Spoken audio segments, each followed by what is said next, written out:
The simple strategy is look at any vertex and look at the chains which are ending at it, right. Many chains may be ending at it, not just one chain, many chains may be ending at it.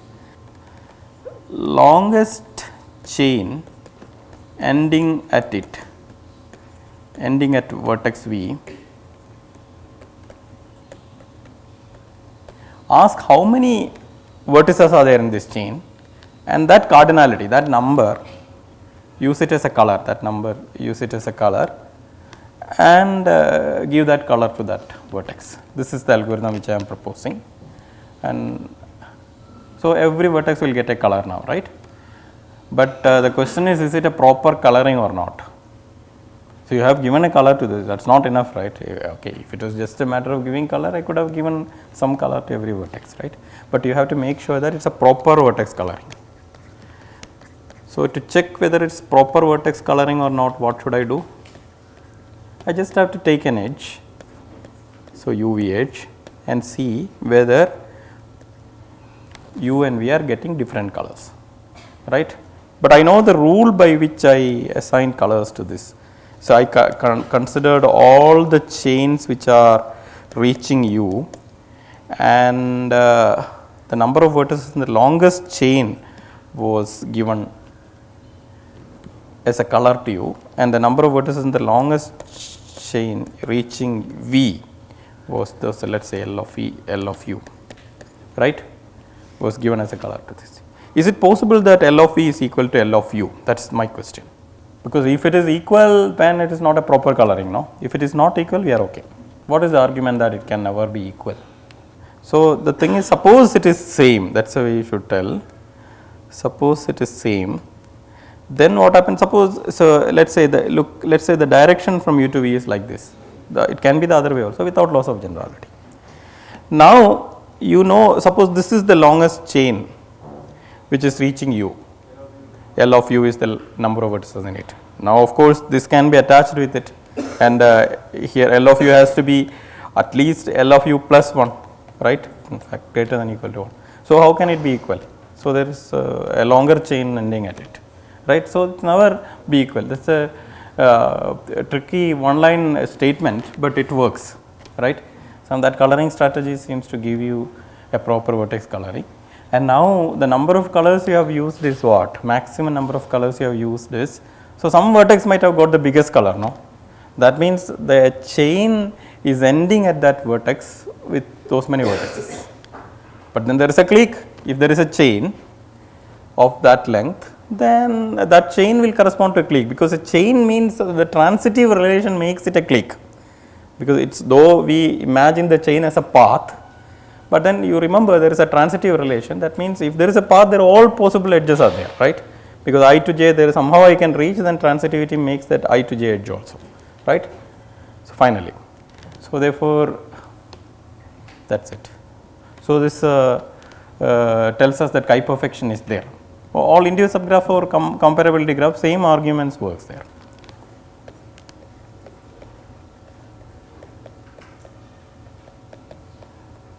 Is the alpha perfection here. First, we should know what is alpha here. Alpha means independent set, right, the biggest cardinality independent set. So, in the partial order literature, interestingly, there is another word used for independent set. What is the word? It is called anti-chain.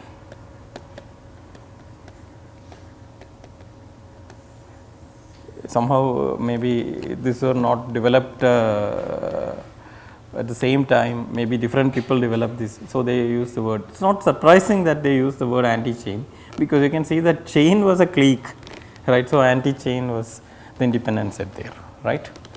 So, so anti-chain means a collection of vertices somewhere in the partial order, such that no two of them are comparable. It is exactly the independent set, there is no need to describe it too much. So, it is independent set, right. And so, biggest cardinality of an anti-chain is what we are concerned about when we are talking about alpha of g, and our interest is to prove that alpha of g is equal to clique cover number. Clique cover number means how many cliques are required to cover all the vertices. You remember it's like the chromatic number, but on the complement we see that, right, the cliques to cover. But we have already seen that these cliques corresponds to what? Chains, right? Cliques means chains, rhymes, right? Total orders, chains are total orders, right? Now, the number of chains so that all the vertices are covered, that means every vertex goes to exactly one of the chains.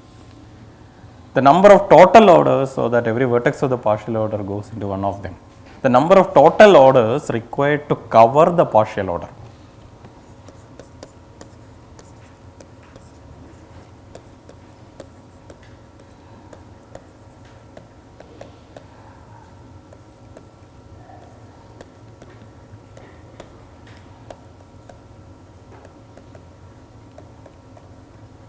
Okay.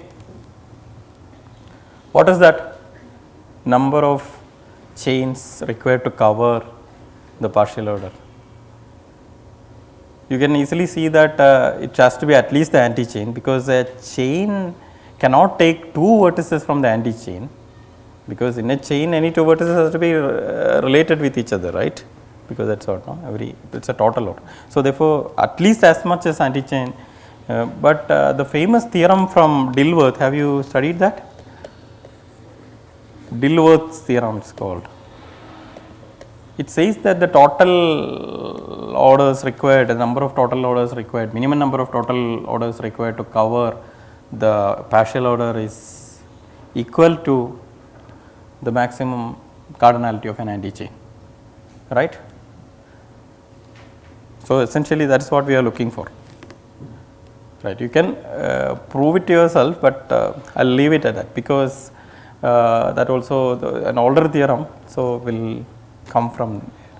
So, that is because probably these things were the fascination when Burge looked at these perfect graphs initially. He saw that many of these theorems, so you should recall that it is in 1960s or something like that, right. So, at that time he might have found all these things very fascinating, right. So, all these theorems are becoming alpha chi perfection or alpha perfection in some subclass of graphs.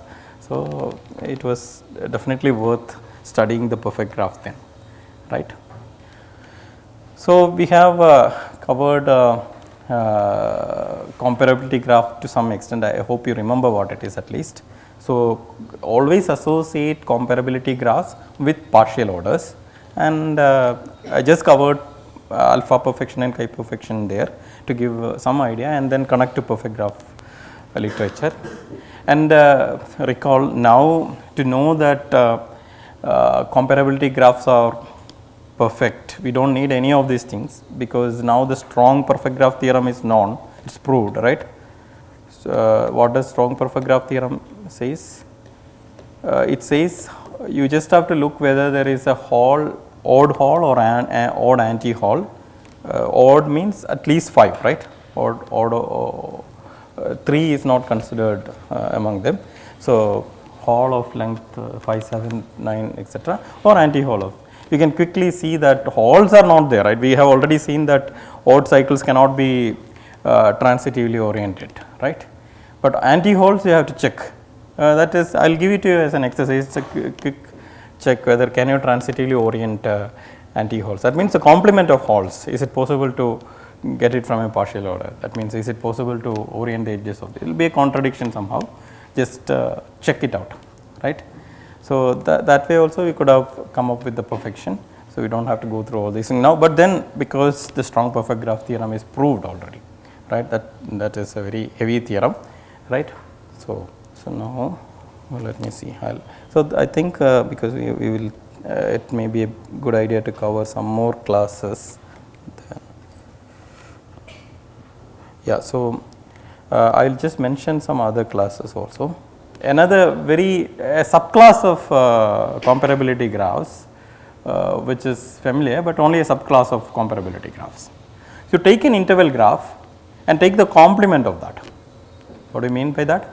In interval graph, if an edge is if there is an edge, then just remove that edge, and if there is no edge, put that edge, right, complement, right. Whenever there are two vertices are not connected in the interval graph, then put the edge, otherwise don't. This is called the co-interval graph. Co-interval graph because it is the complement of interval graphs. Any graph G is a co-interval graph if G complement is an interval graph. Can you see that this is a natural comparability graph? Very natural comparability graph. This is the partial orders, a partial order is associated with that, not the such partial orders are called interval orders and all, right. There are a lot of literature in that. So, very natural simple partial order is associated with that. Can you see that? That is a question. You have to visualize it, there is no point telling. So, think of an interval graph, an interval representation, and now imagine what would be the complement of that. That means, whenever interval graph has an edge, whenever two intervals intersect, right. So, in the complement an edge is there when they do not intersect, right. When they do not intersect, two intervals do not intersect on the real line, what can you see? What order is there between them? There is an order, right.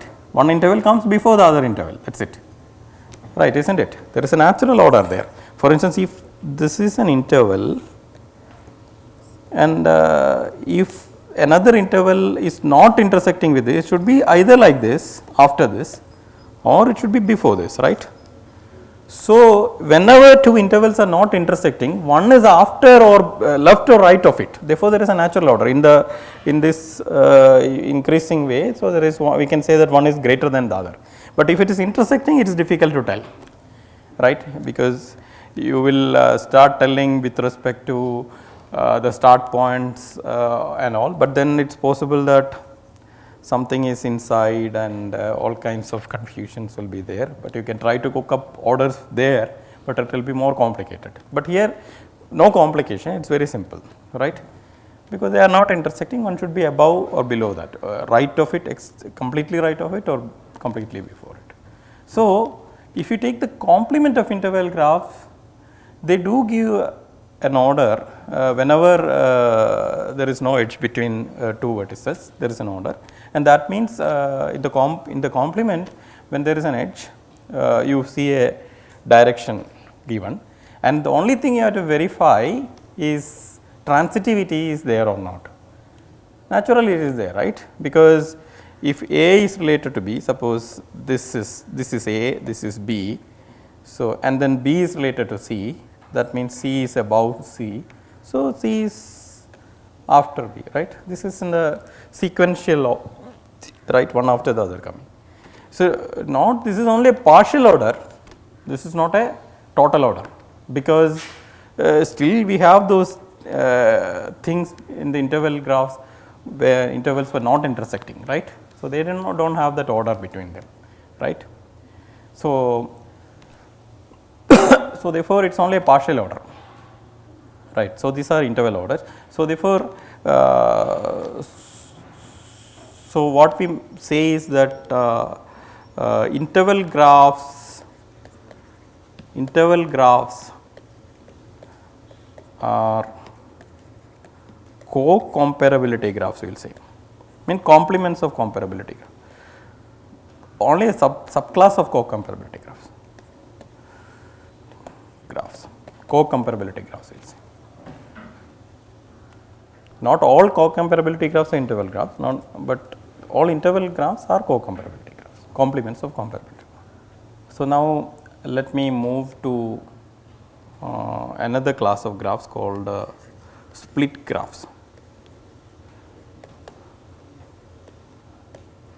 So, very simple class of graphs is a subclass of caudal graphs.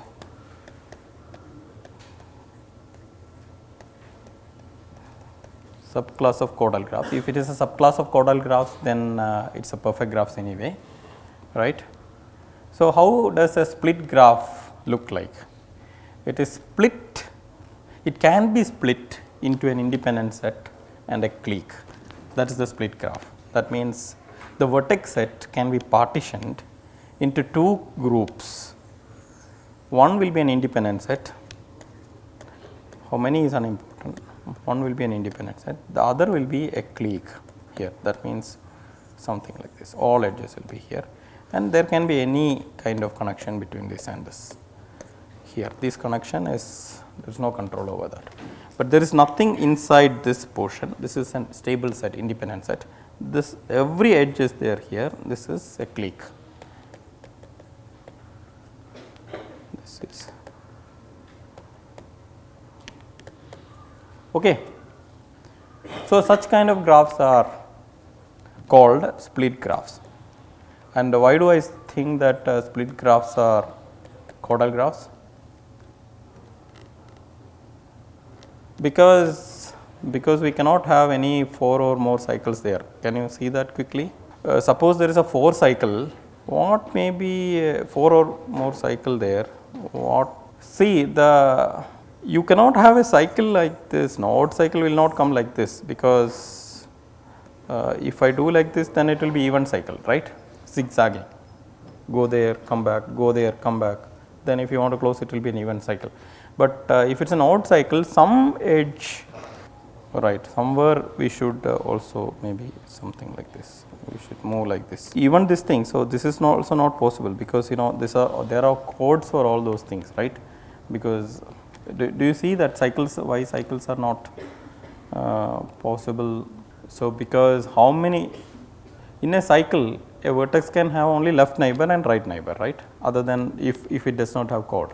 And suppose there is a vertex from the clique side, right? I told that split graphs have one independent set side and a clique side, and suppose I take a vertex from the clique side in the cycle, then I cannot have both its left neighbor and right neighbor here, right? Because then this edge will become a chord, right? Right. So therefore, one of them will go out, and then this is the only thing which I can have, but then there is no edge here. So how will I complete it, right? So think about it. Try to prove that there is no 4 cycle or more here, induced 4 cycle or more. But there is much easier way to see that it is caudal graph if you want to use our tools which we develop. For instance, can you quickly see a PEO here? PEO, perfect elimination ordering here. So for instance, you can do something like V1, V2, Vk, and then Vk plus 1 up to Vn. This can be the clique. You can enumerate the clique vertices in the later part and the independent set vertices in the first part. Do you see that this is a PEO? Because anyway, when you go from here to here, because that was a full clique. From here onwards, the neighbors are only in the clique. So anyway, neighbors will be clique, right? So there are various ways to see that this is a caudal graph, and if it's a caudal graph, yes, it is. Let's see. I'll do as much as possible.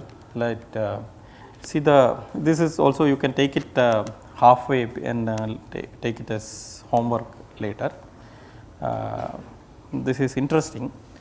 The split graphs are interestingly not only caudal graphs, they are also so called co-caudal graphs. What do you mean by co-caudal graphs? You are seeing this co word many times today. A complement of caudal graphs, very easy to see. Why? Because if you take a split graph, so this was the split graph, right? So edges here. Now take the complement of this graph. How will it look like? It will look like this will become clique, right?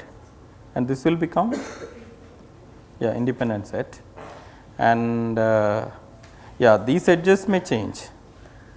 Something else may come. Something else may come, right? Something else means what was not there in the earlier will come. So therefore, the split graphs, if you take the complement, is again a split graph, neatly the same structure, right? So if the original was a caudal graph, the complement is also a caudal graph. So it's actually the complement of a caudal graph. The original was a complement of a caudal graph. It's caudal graph and complement of a caudal graph, right? So, in other words, a split graph is chordal graph and a co-chordal graph.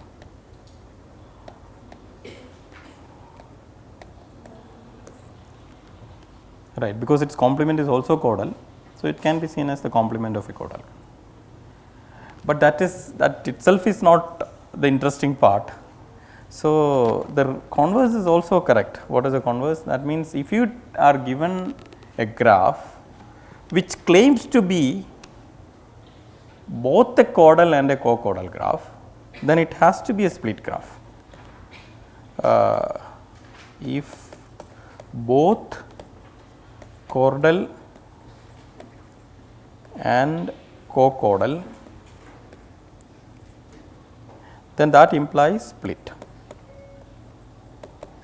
The split implies chordal and co-chordal was straightforward, which you quickly could see, but this is more involved. How do you see that if a graph is chordal, any graph which is chordal and its complement is also chordal, then it has to be a split graph, right. So, the point here to note is that suppose a graph is chordal and co-chordal, certain subgraphs are missing, certain induced subgraphs are missing from that graph. If G claims to be chordal and co-chordal, then certain subgraphs, certain induced subgraphs are missing here. Which are the things? Subgraphs missing.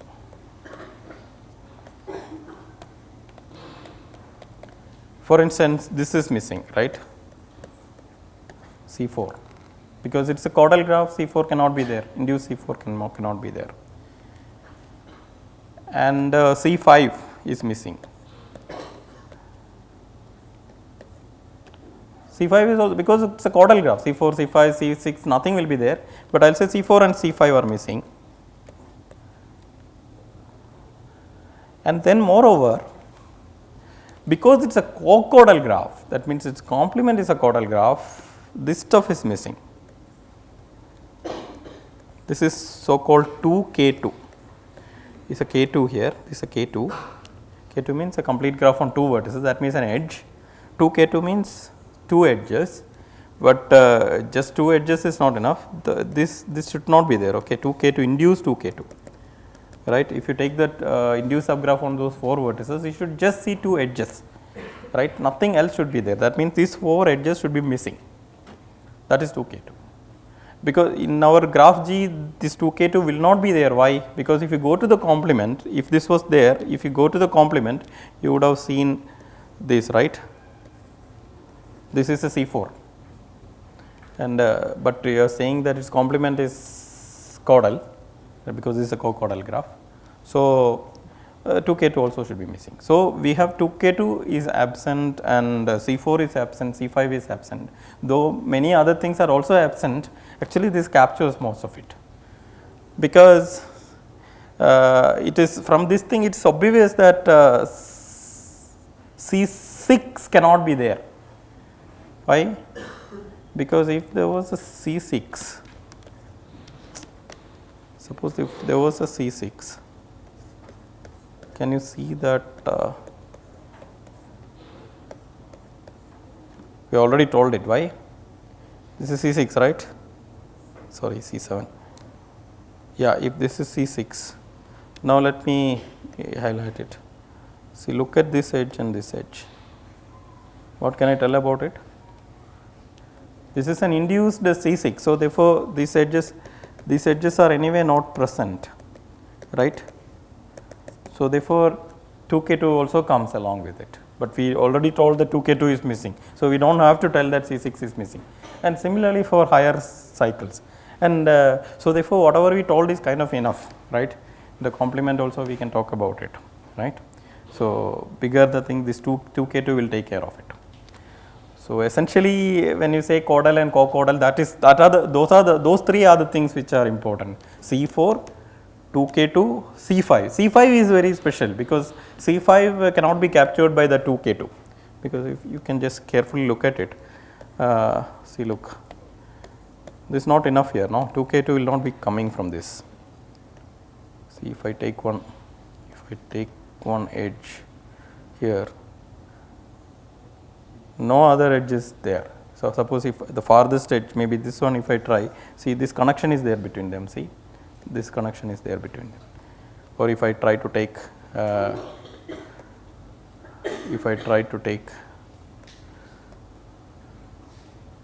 this one, but this connection is there, right.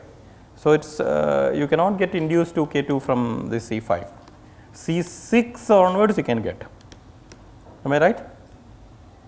So, therefore, that is why C5 is specially mentioned, see, C4, C5 and 2k2. Okay. So, when I say that a graph G is caudal and co-caudal, that means its complement is also caudal, then we are sure that it does not have a C4, C5 and 2k2 as in none of these things as induced subgraphs. Induced is important word.